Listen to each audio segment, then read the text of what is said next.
ఏమండి ఆ ప్రాంతమంతా, రాజ్యమంతా, ఆ ప్రదేశమంతా కూడా ప్రచారం చేసుకుంటుంటాడు. వెంటనే ఈ వార్త ఒక ప్రవక్తకు తెలుస్తుంది.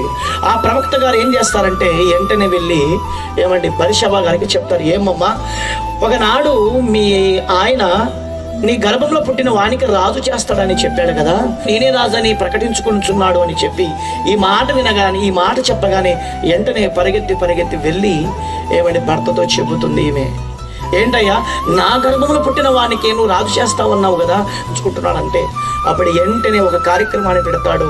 ఆ కార్యక్రమమే మరి సొలొమోను గారికి రాజు చేయడం. అప్పుడు వెంటనే ఒక గొప్ప శబ్దం వస్తుంది. ఏంటో తెలుసా? రాజు చిరాకాలము జీవించును గాక, సొలొమోనే ఇక నుంచి మాకు రాజు అని ప్రకటిస్తారు. ప్రేమని దేని వాళ్ళరా, ఈ యొక్క ధన్యత, ఈ యొక్క ఆలోచన ఎప్పుడైతే సొలొమోను గారికి తెలిసిందో వెంటనే చెబుతున్న మాట ఏంటో తెలుసా? ఏంటండి, అయ్యా ఈ ప్రజలందరికీ, ఇశ్రాయేలు ప్రజలందరికీ కూడా ఇంత విచిత్రమైన ప్రజలు ఉన్నారు కదా, భయంకరమైన ప్రజలు, గొప్ప గొప్ప వాళ్ళు, మేధావు కలిగిన వాళ్ళు, జ్ఞానం కలిగిన వాళ్ళు, ఇంతమంది ఇశ్రాయేలు ప్రజలకి నేను పరిపాలించాలంటే, లేక వాళ్ళకి న్యాయం తీర్చాలంటే నాకు ఒకటి తక్కువ ఉంది. అది ఏంటో తెలుసా? డబ్బు కాదు, ఆస్తి కాదు, అంతస్తు కాదు, ఈ ప్రపంచంలో ఏది కాదు. నాకు ప్రభువా ఈ ప్రపంచానికి సంబంధించిన జ్ఞానం నాకు ఉందేమో కానీ నాకు నీ జ్ఞానం కావాలి అని దేవుడికి అడిగాడు. అప్పుడు బైబిల్ గ్రంథంలో మనం చూడగలిగితే ఏమండి, సొలొమోను చేసిన మనవి యెహోవాకి ఇష్టమాయను అని ఉంటుంది వాక్యం. కనుక ఈ మాట ఏమండి దేవునికి ఇష్టమైంది. వెంటనే ప్రేమైన దేవుని వాళ్ళరా, దేవుని జ్ఞానము సొలొమోనుకి దక్కినట్టుగా మనం చూస్తాం. అంతటి మహానుభావుడు, అంతటి రాజ పరిపాలన చేసిన సొలొమోను గారు చెబుతూ తన భవిష్యత్తుని ఆలోచిస్తూ రాసుకుంటున్న మాట ఇది. చూడండి ఆ మాట మరొకసారి ఆ మాట చూద్దాం. చూడండి మరొకసారి ఆ మాట చదవండి.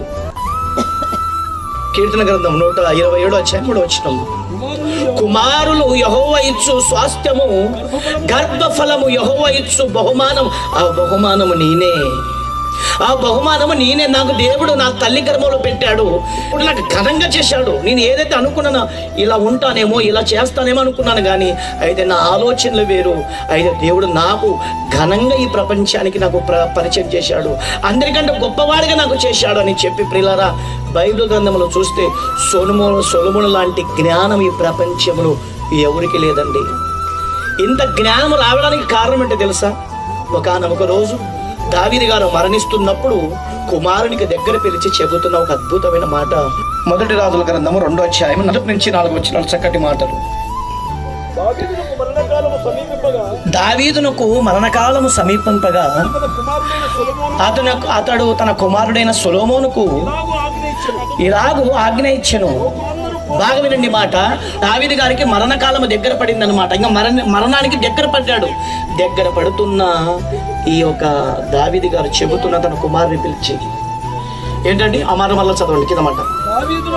దావీదునకు మరణకాలము సమీపింపగా అతడు తన కుమారుడు సొలొమోనుకు పిలువనిపించి ఇలాగూ ఆజ్ఞాపించెను, లోకులందరూ పోవలసిన మార్గము నేను పోవచ్చున్నాను, కాబట్టి నువ్వు ధైర్యం తెచ్చుకొని నిర్భయం కలిగి నీ దేవుడైన యెహోవా అప్పగించిన దానిని కాపాడి ఆయన మార్గములను అనుసరించిన ఎడల నువ్వు ఏ పని పూనుకుందువో, ఎక్కడ తిరిగినను అన్నిటిలో వివేకముగా నడుచుకుందువు. ఏమన్నాడండి?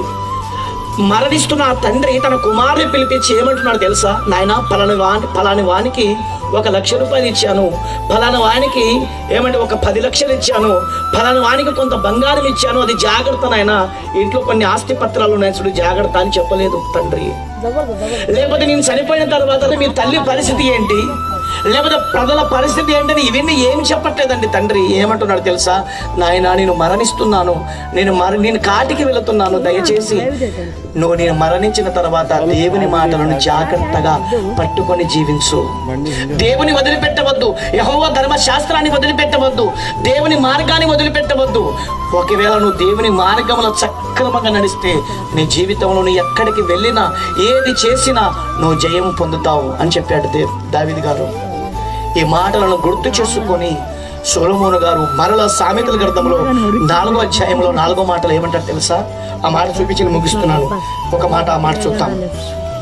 సామెతల గ్రంథం 4వ అధ్యాయము ఏమంటే మరి 1 నుంచి 4 వచనాలు.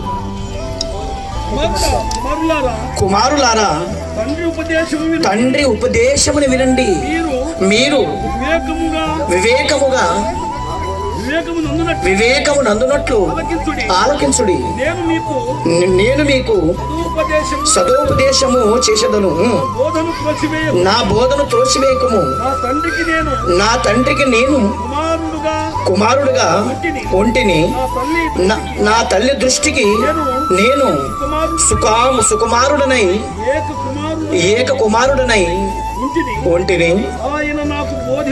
బాగా వినండి మాట. ఆయన నాకు బోధించుచు నాతో ఇట్లా నేను, నీ హృదయము పట్టుదలతో నా మాటలను పట్టుకొని నిమ్ము అని చెప్పాడు. తండ్రి మాటలు మరలా తన గ్రంథములో రాసుకుంటున్నాడంటే తండ్రి మాటలు ఎంత జాగ్రత్తగా విని పాటించాడో మీరు ఆలోచించాలి. ఈరోజు మన పిల్లలు కూడా మన మాటలు సక్రమంగా పాటిస్తూ ఈ భూమిపైన దేవుని చిత్తం నెరవేర్చబడాలంటే మన పిల్లలకి దేవుని మాటలు నేర్పించాలి. ఈ భూమిపైన లక్షలు కాదు, కోట్లు కాదు, కార్లు కాదు, జీపులు కాదు, అంతస్తులు కాదు, బంగారము కాదు, అందమైన భార్య కాదు, ఏమన్నా ఈ ప్రపంచంలో ఏది ఇచ్చినా ఏదో ఒక రోజు నీ కుమారుడు నీ కూతురు ఈ ప్రపంచానికి వదిలిపెట్టి ఆ ఆస్తిని వదిలిపెట్టి వెళ్ళిపోవలసిందే. అయితే మన పిల్లలకి ఇవ్వాల్సింది ఏంటో తెలుసా? దేవుని మాటలు, దేవుని వాక్యము. మన పిల్లలకి దేవుని పట్ల విశ్వాస జీవితాన్ని నేర్పించాలి. బైబిల్ గ్రంథంలో మనకు తెలుసు, మనందరికీ తెలిసిన మాటలు ఏంటో తెలుసా? నీ కుమారులకు కూర్చున్నప్పుడు, లేచినప్పుడు, నడుస్తున్నప్పుడు, పండుకున్నప్పుడు నీ పిల్లలకు నా మాటలు నేర్పించమని ఆ రోజు మోషే గారికి చెప్పినట్టుగా ఈరోజు మనము కూడా మన పిల్లలకి నేర్పిస్తే ఏమండి, బైబిల్ గ్రంథంలో ఒక మాట ఉంటుంది, బాలుడు నడవవలసిన త్రోవను వానికి నేర్పము, వాడు పెద్దవాడైనప్పుడు దాని నుండి తొలగిపోడు. మీ పిల్లలకి దేవుని మాటలు నేర్పించండి. ఈరోజు అండి, ఒకనాడు మన దానిలన్న గారి కాలములో, అంటే ఆయన చిన్న వయసులోన తల్లిదండ్రులను చూడగానే సారా తాగినా, బీడి తాగినా, ఏమంటే ఏదైనా తప్పు చేయాలంటే భయపడేవాళ్ళు. ఈరోజు ఏంటో తెలుసా? ఈరోజు పరిస్థితి ఎలా ఉంది తెలుసా? తల్లిదండ్రుల ముందరే సారా తాగి ఏమంటే అల్లరిగా తిరుగుతున్నా పిల్లలకి జోహార్లు చెప్పే తల్లిదండ్రులు లేరంటారా చెప్పండి? ఏమండి, తల్లిదండ్రులు కలిసి, లేకపోతే ఏమంటే తండ్రి కొడుకు కలిసి సారా తాగుతున్న చరిత్ర లేదంటారా చెప్పండి? ఏమండి, కుమారుడు అల్లరిగా తిరుగుతున్నా, ఏమండి ఏ పని చేయకుండా భయంకరంగా ఈ భూమిపైన తల్లిదండ్రులకు పేరు చెడ్డగా చేస్తున్నప్పటికీ ఏమండి తల్లిదండ్రులు పట్టించుకోకుండా గాలికి వదిలేసిన తల్లిదండ్రులు లేరంటారా?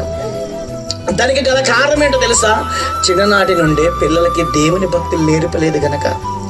ప్రేమైన దేవుని వారలారా, ఈరోజు మన పిల్లలు అద్భుత రీతిగా దేవుళ్ళు పెరగాలంటే ఫస్ట్ మనము దేవుళ్ళు బాగా ఉండాలి, విశ్వాసం కలిగి ఉండాలి, భక్తి కలిగి ఉండాలి, తగ్గింపు కలిగి ఉండాలి, ఆత్మీయ జీవితం కలిగి ఉండాలి.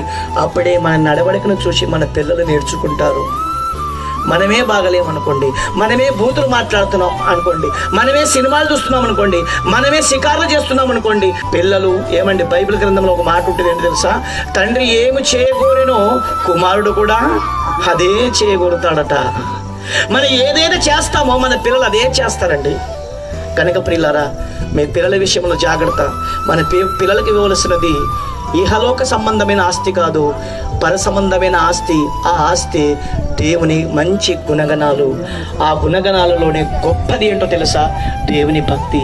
మీరు దేవుని పిల్లలకి భక్తి నేర్పించండి, వాక్యాన్ని నేర్పించండి, విశ్వాసములో ఎలా ఉండాలో నేర్పించండి, దేవుని కోసం బతకడం నేర్పించండి. అట్టి కృప దేవుడు మనందరికీ దయచేయునుగాక. ఆమేన్. అందరు కళ్ళు మూసుకుందామండి, చిన్న ప్రార్థన చేసుకుందాం.